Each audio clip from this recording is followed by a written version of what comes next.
Hey everyone, Dave Hagan here. Today I want to talk about imperfect produce. That's today on the Financial Wellness Podcast.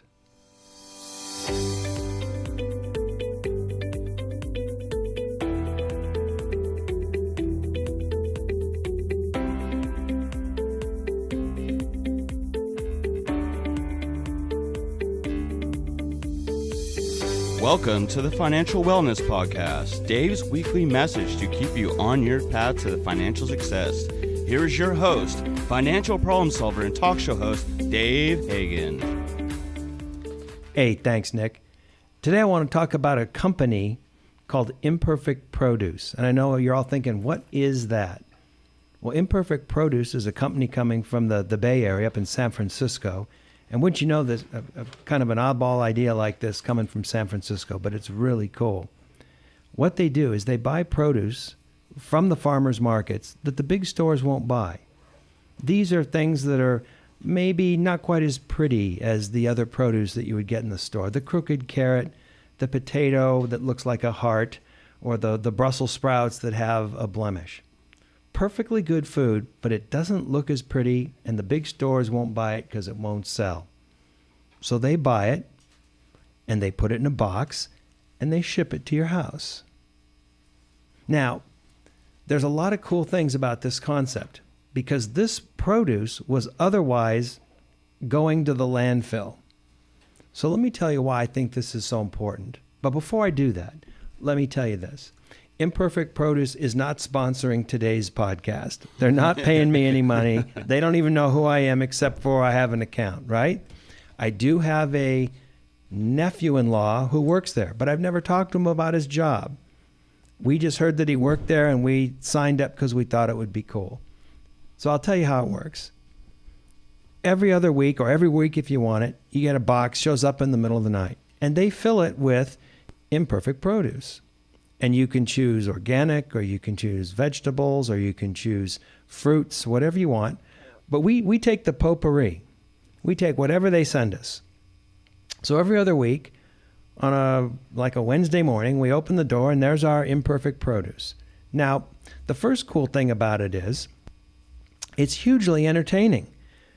My wife and I, we get up, we got all these important things to do, and we stand around the produce box and we go, what did we get this week? You know, it's Imperfect Produce Day. Yeah. And we open it up and we look at it, and there's like 3-4 potatoes and some carrots, and the dog's happy because the dog eats the carrots, fights me for the carrots actually because they're really good carrots.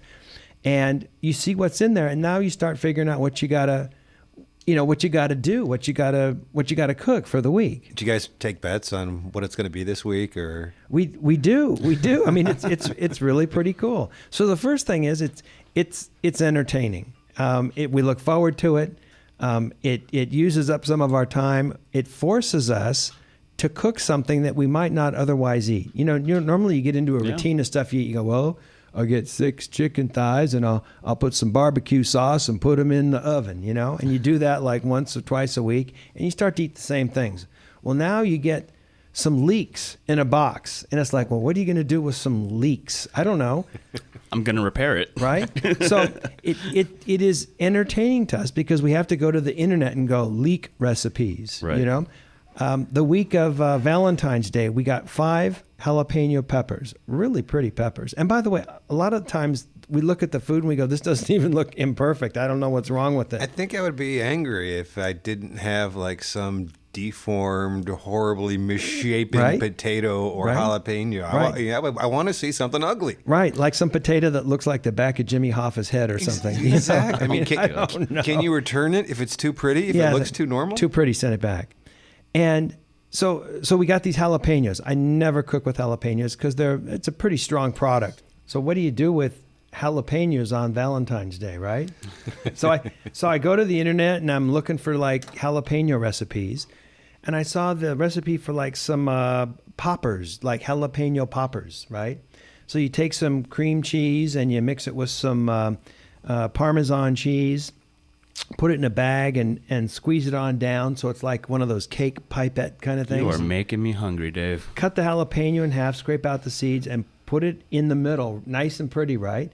Bake it on up. We had the best appetizers, And I would normally never have done that. We would have been just eating some, tortilla chips for our Valentine's dinner. So it forces you to eat things that are different. It forces you to, it's entertaining actually, and forces you to, go to the internet and find new recipes. And by the way, you can get a recipe for almost anything on the internet. Yeah. It's just amazing what's out there. And it changes your schedule. We enjoy cooking together, my wife and I. One's chopping and one's doing this and that. So there's an entertainment factor with it. Another thing is we're eating better because this is fresh. This isn't pre-made stuff in a bag that you're boiling and slopping out on a plate. So you're eating fresh. It allows us one night or 2 nights a week to eat vegetarian. So we had this week, there were 4 potatoes in there. We baked potatoes, put some cottage cheese on top, some chili peppers and stuff, made really nice potatoes. And then we cooked a couple of like zucchini on the barbecue, just a little bit of olive oil, a little bit of sea salt. I'm getting hungry now. And that was our vegetarian dinner for the night. So we're eating better. So that's another benefit of it. And finally, it's cheap. I mean, it says on the website that the cost of the produce is 30 to 50% less than what you'd pay in the store. So do they have meat options as well? Because as someone who enjoys cooking, I love to marinate my meat. I love to have nice looking meat. Yeah. Because as we all know, we eat with our eyes. Yeah. I mean, you can add a piece of chicken or a piece of steak or whatever as part of the meal. Yeah. Because this is just the vegetable or even the fruit portion. So you can use it just to augment your meal. We just like to every once in a while eat vegetarian. I think it's good for you to not eat meat every single meal, even though I could never give up a good steak. Oh Lord, I could never do that. Oh, a good ribeye right now sounds amazing. Absolutely. But it's so much cheaper too. Yeah, 50% off. 50% off. So you're eating cheaper, better, and you're entertaining yourself, and eating food that would otherwise maybe go into the landfill. A lot of this food we cut up or chop up, so it doesn't really matter what it looks like, Dave, I'm looking at YouTube here, and there's all kinds of videos of people unboxing their ugly fruit. Right? There's kids waiting like it's Christmas morning going, how ugly Right? is it going to be? Right. Oh, that looks like the dog's hiney, but let's chop it up and put it in the casserole tonight. So people are doing these box openings. Last podcast unveilings. A couple of podcasts before, we were talking about people doing videos on opening up their luxury credit card. Cards, that's right. Now we're at the other end of the spectrum. We're opening up the imperfect produce, Our right? food. Yeah, I mean we've had carrots in there, and they're absolutely delicious. The dog loves them. I have to fight the dog for the carrots. One time there was dates, just 10 or 12 dates, and we threw them in a little dish, and that was something for us to kind of eat, and it's kind of sweet, kind of to enjoy, like that. Cilantro, killer. We eat a lot of Mexican food here in SoCal, so we were able to do. Now, the one thing that we did throw away, not the cilantro, the parsley. I'm just not a parsley guy. I don't know what to do with it. And that just kind of spoiled, and off it went. Because I'll tell you, if I get a banana and it has one of those little black spots on it, I can't do it. You can't do it? I can't do it. No. And this stuff is not stuff that has any spoilage. I think for the months that we've been doing it, and we're in about a 5th or 6th month, I don't think we've seen any spoilage. It's just sometimes the stuff looks a little odd, like the twisty carrot or the heart-shaped thing, or, like that kind of thing. Right. It's just something that you're not used to, essentially. Right. So the reason that I'm talking about this is not to pump the company or get them to be our sponsor. The reason that I bring it up is because it's like a win-win-win-win-win situation. It's an opportunity to be entertained for cheap. The box comes, I think we pay about $15 for the box, and that'll cover 2 nights. Well, $15, can you even get into a movie for $15? Not anymore. It's cheap entertainment. It's wonderful entertainment. It's healthy entertainment because we're eating better. It's cheaper food. So this just goes back into the philosophy that we've talked about, in years past, or not years past, podcast past, where we're talking about things that you can do that are different, that are cheaper and better, rather than let's go to get a burger in a movie or that kind of thing. Right. Very, very different, part of a new lifestyle. And if that food's not going into a landfill, I'm feeling pretty good about that. You know, I drive an electric car so I don't have to burn gas, but that's not the reason that I drive the electric car. But the fact that I'm not burning gas, yeah, that's just an additional pat on the back. I like that.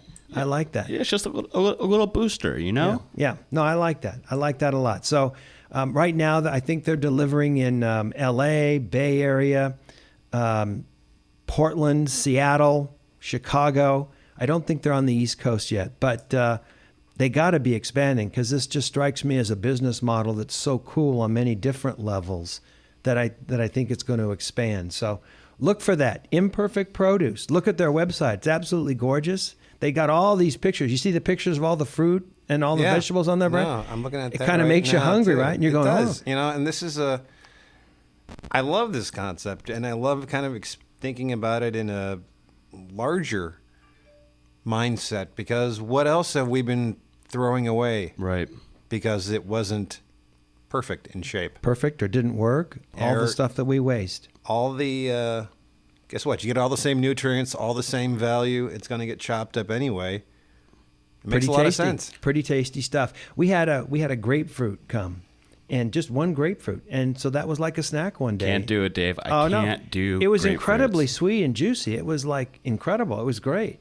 So you never know what's going to be in there. Apricots, apples. Oh, we had little tiny peaches last week. Little tiny white peaches, just little bite-sized jobbies. They were probably undersized, which is why the market didn't buy them. Mm-hmm. What a great little snack, little sweet peach. And they're so tasty. Yeah, no, it was absolutely perfect. So that's Imperfect Produce. Check it out if you get the chance. They're not sponsoring today. Believe me, I'm getting no compensation. Think differently. Yeah, just think differently, and maybe we can use technology to solve some of these problems and entertain us and have us live better and pursuing the goals that we want to pursue. Interesting stuff. This is Dave Hagan, and you've been listening to the Financial Wellness Podcast. You've been listening to the Financial Wellness Podcast, Dave's weekly message to keep you on the road to financial success. If you'd like Dave to answer any of your questions, email them to dave@davidrhagan.com. If you like the podcast, you can subscribe to the podcast by hitting the subscribe button in your app. You will automatically get a reminder each time Dave uploads a new episode. Or you can use the app to share this episode with your friends and family. Let's listen in now as Dave answers some emails. All right, Nick, normally you hit me with an email, but before we get to any emails, I got to do something. Today I'm coming over to the studio, and the wife says, I got a question. I want you to answer it on the podcast. So this is like an oral email from the wife, and this is going to get first priority because it's really important that I answer all her questions. And over me, Dave? Yeah, sorry. What can I say? So here's the question. So she works at a company, and she says, geez, one of our employees came in, and her car was starting to have too many repairs. And so she went to a lot to get a new car. She'd rather pay a car payment than pay all these repairs, plus all the hassle of having the repairs done, et cetera, et cetera. So she comes back, and here this gal in one of her departments now has this great big SUV. and it's like, she says, why'd you get the SUV? Well, I don't know. It looks so shiny and cool. And the guy was showing me all the great deals and things it's got. And it's got 22 cup holders and blah, blah, blah, blah, blah. So my wife's question is there any way she can get out of this contract because she financed it? Well, here's the answer, Gina. Tell the employee that no, in California, there's no cooling off period in a car purchase agreement.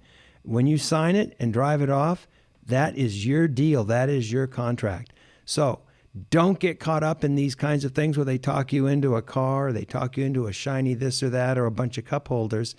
If nothing else, if you're not sure, walk away and come back. They'll tell you that the car will sell while you're gone, and if it does, so be it. But when you sign it, it's yours, and you got to deal with it. So that's the answer to the question. But I wonder about someone going onto a car lot and, ending up driving away with a car that they had no inclination to buy, that they don't really have the ability to use or appreciate that much. And then they've got financing at 16, 17, 18% and a car payment of $450 a month. I don't know how much this employee was making, but I think $450 is a serious chunk for anybody to pay and could be a financial impediment to their well-being. So a couple of tips when you go into a lot. Don't plan on driving off with the car right away. If it's too shiny, maybe look the other way. Focus more on the price of the car and the value of the car rather than the monthly payment. A lot of times you go into a car lot and they go, well, we can get you into this for like $335. If they're selling you on a monthly payment, walk away. The payment isn't the key consideration. It's just the net result of the price and the financing. Don't do that. Get the right interest rate, get the right price on the car, and then if the monthly payment makes sense, pull the trigger. But bear in mind that most people also recommend that you don't finance a depreciating asset. And a car is like the poster child of a depreciating asset. You don't want to do that if you can help it. Now, admittedly, a used car has already seen a lot of its depreciation. Once you drive a new car off the lot, it's worth, a third less. So maybe with the used car, okay. But people should really think about, what are my needs? What do I really need? What's appropriate? What's the one or two things that might really make me feel special if I was looking for something in a car? And then make sure that you get a payment, if you're going to have a payment, that's way low and doesn't really be a significant impediment to your financial well-being. So I had to answer that, had to come off the top, Nick. What's next? So actually, I just pulled one about, this goes a couple podcast episodes ago, and it goes, Dear Dave, I just listened to the show about you and the red Tesla. When are you going to get one? Can't wait to listen to next week's podcast. Robert. Well, next week it ain't going to be a red Tesla. I'll tell you that. I mean, I'm as you know, I'm pretty much a fan of the Tesla, and I've driven a couple of those cars. They're phenomenal, well designed. Driving a full-time electric engine is a phenomenal driving experience. That's why I drive a Volt. I get a full-time electric engine, and I'm not paying the Tesla price. There may be a point someday where I'll get a Tesla and drive it around. Maybe a used Tesla. The price is coming down on some of the original cars. Just a phenomenal experience. But they're also phenomenally expensive. I'll tell you what I liked is I went and sat in one of the stores, and they had a Model 3.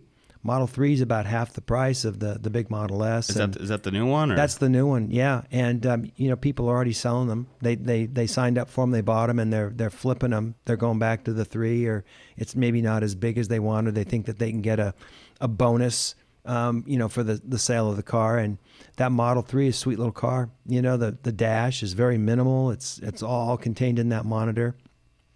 All the controls for the car. It's really a phenomenal car.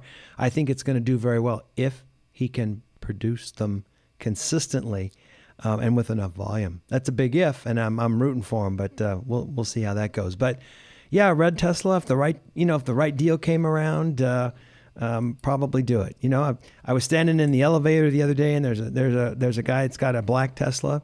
And I said, yeah, how's that Tesla going? Oh, I sold it last week for $40,000. I went, oh, man. What? Oh, man. It probably had 50, 60,000 miles on it. But I said, dude, for 40, I mean, I just might have, Jeez. But no, I don't think I'm going to be driving around a red Tesla anytime soon. Well, that's all the time we got. So this is David Hagan, and you're listening to the Financial Wellness Podcast. You've been listening to the Financial Wellness Podcast, Dave's weekly message to keep you on the road to financial success. If you'd like Dave to answer any of your questions, email them to dave@davidrhagan.com. Until next week, this is your announcer, Nick Appel, wishing you every financial success.